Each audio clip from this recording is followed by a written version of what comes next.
Good afternoon, students. So, how is your preparation going on? I can't hear you. Okay. So, firstly, let us understand the pattern of ICSE board examination. Your question paper comprises of two sections, section A and section B. The total marks allocated for your question paper is 80 marks and the time given is 2 hours.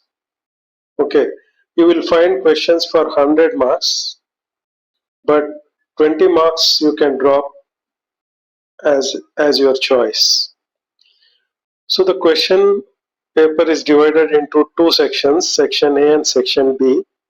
Section A, question numbers 1, 2 and 3 occur, which are compulsory. There is no choice in section A. Section B, 4, 5, 6, 7, 8 and 9 questions occur. 6 questions occur, out of which you need to answer 4. So section B accounts for 40 marks and section A accounts for 40 marks. So you will see questions of 60 marks in section B, out of which you need to answer 40 marks. Okay. So section A is designed in such a way that even an average student can get through this examination. The first question, MCQs, you will get 15 marks for this. 15 questions, 15 marks. Each question will appear from each chapter of your syllabus. Almost it covers entire syllabus. Then question number 2 and 3, they account for 25 marks. One will be for 15 marks and another will be for 10 marks. So these three questions, which are compulsory, are designed in such a way that even an average student who has gone through the syllabus seriously at least once can easily pass through this examination. If one can answer section A satisfactorily, then he is bound to pass the exam. There is no further tension. So section B would be scoring for him. Whatever time you want to save can only be done in section A, more specifically in question numbers 1 and 2. So question number 1 and 2, when the initial 15 minutes to read the question paper is given to you, you must first go through all these MCQs and crystallize your opinions regarding your answers, which includes the fill in the blanks that may appear in question 2 and 3. So section A, in principle, during the 15 minutes of reading the paper itself, you must make up your mind with your answers. Also, in those 15 minutes, you need to decide the two questions that you must drop in section B. These two questions should be the ones that you are not comfortable with, or the ones that are difficult to answer, or the ones that are very long to answer. Whatever may be your criteria, that it's your own decision, but you need to make this decision in that 15 minutes you get to read the question paper. Once you are allowed to answer, your clock ticks to answer, you should quickly swift through the section A, especially the questions 1 and 2. Whatever time you save here can be utilized in section B, which is more difficult to answer. Section B, each question carries 10 marks. So anyone who can attempt 4 questions and answer them satisfactorily can expect good marks. Those who can attempt and answer fully, they can expect above 95% marks. Those who can attempt at least two of them, apart from doing section A satisfactorily, they can get good marks. So there is no point in worrying about your board exam. You are bound to pass. Even if you attempt section A satisfactorily, you are bound to pass this exam. So nothing to worry. Now, focus on the screen on your left side where I have tabulated some data from previous question papers from 2017 to 2025, the latest year, last year.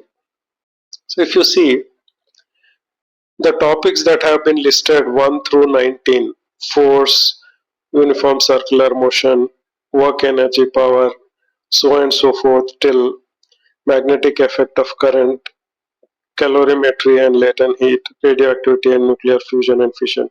So all these are the topics that occur in your syllabus. If you see, look at the columns on to the right, those represent the years 2025, 2024, 2023. Then there was a COVID gap for 2 years, then 2020, 2019, 2018, 2017.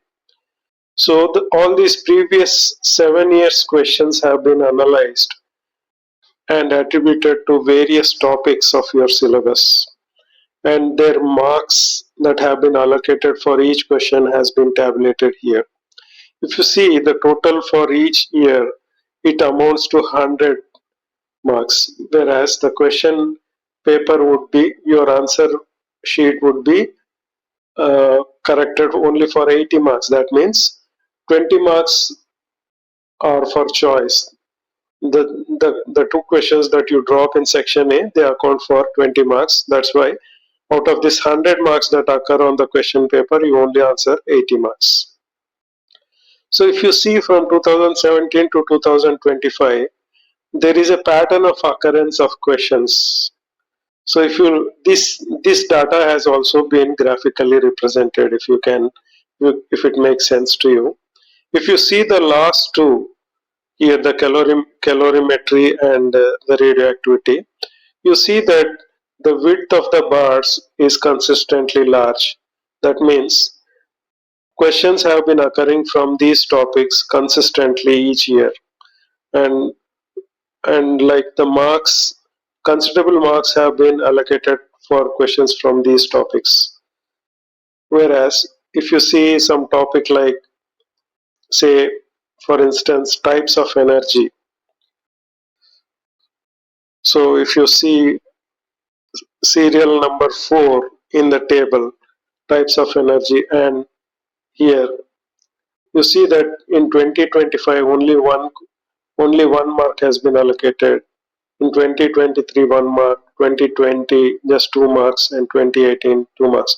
So what that depicts is types of energy from the point of view of end exam is not as significant as the other topics, calorimetry and latent heat, or radioactivity, nuclear fusion and fission. Okay, so now all these topics, this entire set of topics have been clubbed into 6 units. Let us categorize these units and let us see what is the pattern of occurrence from these units. If you see the bottom table, these are the 6 units, and towards right you can see the marks that have been allocated to each unit. So force, work, power and energy, 20 marks appeared in year 2025. In 2024, 23 marks. In 2023, 23 marks. Like so on and so forth.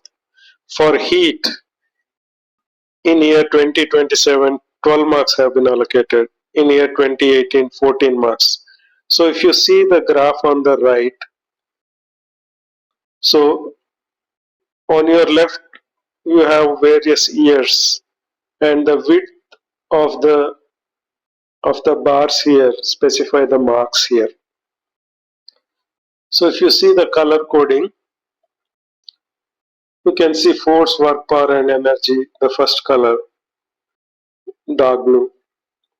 Then the orange color is light, then yellow color being sound, green color being electricity and magnetism, and so on and so forth. So you can read, like, from each unit how many marks have occurred in each year. You can study from this diagram and this table. Again, the total marks add up to 100, whereas only 80 marks will be answered by the student, 20 marks being the choice in section B. So here, if you see the units, there are 6 units which can be categorized into 3 categories.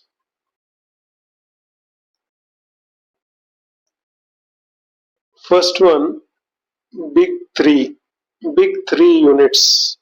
If you see the first one, force, work, power and energy,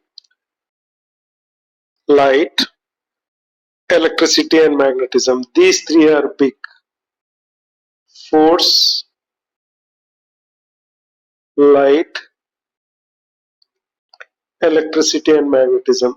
These 3 units, they account for 65 to 70% of your end exam question marks.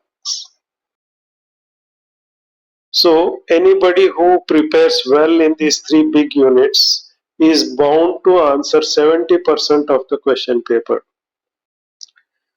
Then the small 2 units, sound and heat, these together they account for 25 to 30% of end exam marks. So someone who has prepared well in these 5 units is bound to answer 90 to 92% of end exam question paper. Then the last easy 1 unit, which is modern physics or also called as radioactivity. This accounts for 5 to 12% of end exam marks.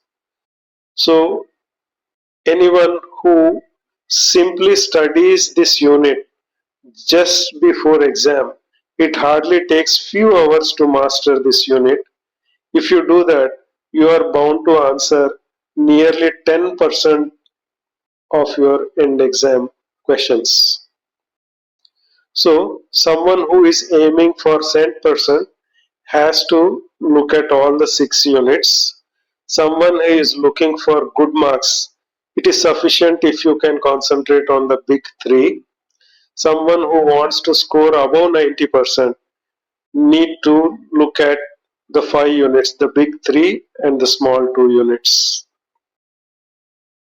So the takeaway points here is, when you are given initial 15 minutes to read the question paper, you have to crystallize your answer mentally in those 15 minutes against question numbers 1 and 2.